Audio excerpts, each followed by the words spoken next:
কেন এত বেহাল স্বাস্থ্য পরিষেবার হাল রাজ্যে থাকবে যে জুনিয়র ডাক্তাররা কর্মবিরতি করলেই সেটি ভেঙে যাবে? আমরা তো শিক্ষানবিশ মাত্র। শিক্ষানবিশরা কর্মবিরতি করলে যদি রাজ্যের স্বাস্থ্য ব্যবস্থা ভেঙে পড়ে, তাহলে সেই রাজ্যের স্বাস্থ্য ব্যবস্থার যে চূড়ান্ত বেহাল দশা তা বলার অপেক্ষা রাখে না।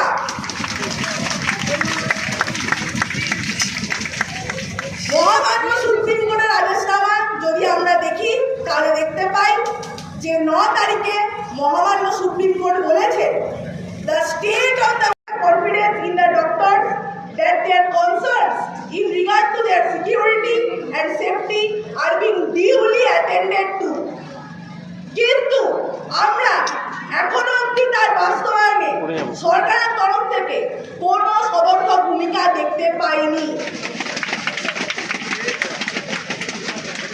মাননীয় স্বাস্থ্য প্রতিমন্ত্রী বলেছেন সুরক্ষার দাবি নাকি আমাদের মূল দাবি, কিন্তু আমরা স্পষ্টভাবে জানিয়ে দিতে চাই যে সুরক্ষা দাবির পাশাপাশি এই নারকীয় ঘটনার প্রতিবাদে বিগত 32 দিন ধরে রাজ্য তথা দেশ জুড়ে চলা এই গণ আন্দোলনের মূল দাবি বিচার, এবং বিচারের পথে যারা বাধা হয়ে দাঁড়াচ্ছেন তাদের অপসারণ এবং উপযুক্ত তদন্তের আওতায় আনা।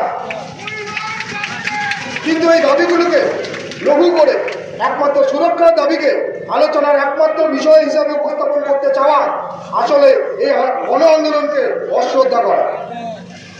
স্বাস্থ্য প্রতিমন্ত্রী বলেছে খোলা মনে আলোচনা করতে চান, যেখানে কোনো রকম শর্তের জায়গা নেই। আমরাও খোলা মনে আলোচনা করতে চেয়েছিলাম এবং এখনও চাই।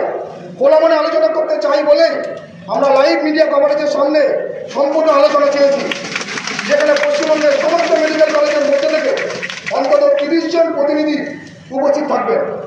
আমাদের বোনের সাথে যে নারকীয় পাশবিক অত্যাচার হয়েছে তার বিচার চেয়েই 32 দিন রাজপথে থাকার পরেও মাননীয় মুখ্যমন্ত্রীর সাথে খোলা মনেই আমরা আলোচনা করতে চেয়েছি। মাননীয় স্বাস্থ্য প্রতিমন্ত্রী বলেছেন যে আমরা ভোর 3:49 মেল পাঠিয়ে রাজনীতি করছি। অভয়ার মৃত্যু আমাদের ঘুম কেড়ে নিয়েছে। আমরা রোদ জল ঝড় মাথায় নিয়ে বসে আছি রাস্তায়। এই পরিস্থিতিতে আমাদের কাছে রাত দিন সমস্তটাই এক। আমরা দ্রুত সমস্যা সমাধানের মাধ্যমে কাজে ফিরতে চাই। আজ এই অবস্থায় রাত 3:49 মেল করে মুখ্যমন্ত্রীর সঙ্গে দ্রুত আলোচনায় সমস্ত বিভ্রান্তি দূর করা আমাদের কাছে এক ইমার্জেন্সি বিষয় ছিল, কোনো রাজনীতি ছিল না। যেভাবে আমরা ভোর 4টেতেও রোগীর প্রাণ বাঁচাতে ছুটে যাই, সেভাবেই রাজ্যের স্বাস্থ্য ব্যবস্থা রচনা ব্যবস্থা বাঁচাতে ভোর 4টের সময় ছুটে গেছিলাম।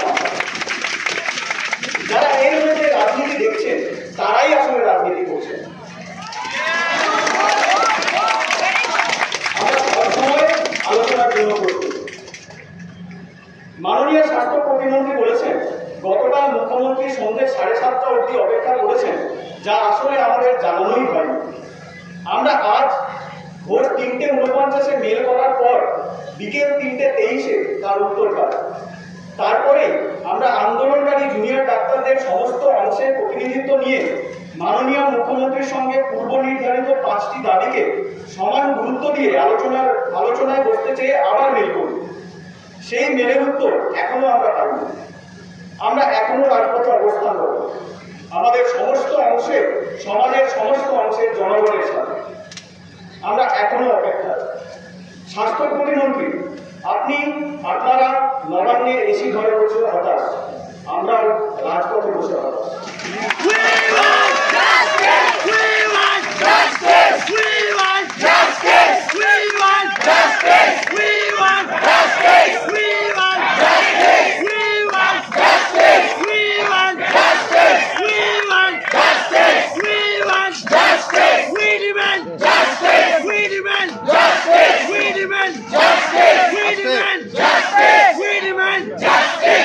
বলছি যে তাহলে এই সমাধান সূত্র বেরোনোর পথে কি কি অন্তরায় হয়ে দাঁড়াচ্ছে আপনাদের মনে হচ্ছে? কি আমাদের যেটা মনে হচ্ছে যে আমরা বরাবরই চেয়েছি প্রথম থেকেই, এবং আমাদের রাস্তায় বসে আছি, আন্দোলন করছি, তো সেই জায়গা থেকে আমরা আশা করেছিলাম সরকার থেকে সেই সদর্থক ভূমিকাটা পাবো, কিন্তু এখনো অবধি পেলাম না। সে কারণে আমরা যেমন বললাম, শিল্প সংক্রান্ত বৈঠক ছিল একটি, সেখানে মাননীয় মুখ্যমন্ত্রী সংশ্লিষ্ট মহলে যেটা মন্তব্য করেছেন যে ওরা কেন এত জেদ করছে, ওরা যা বলবে সব মানতে হবে।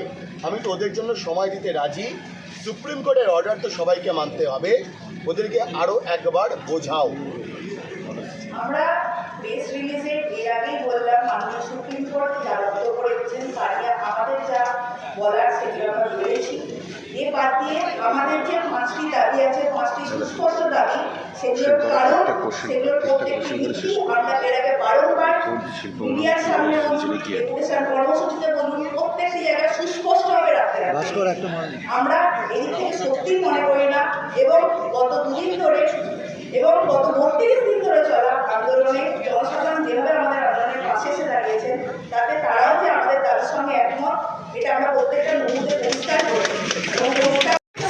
এইটাতে আমাদের দায় আসে এবং এটাতে আমরা সবাই এসে প্রোগ্রাম করছি, করবো যতদিন না জাস্টিস পাবো। বাকি আমাদের শিল্পীদের কে কি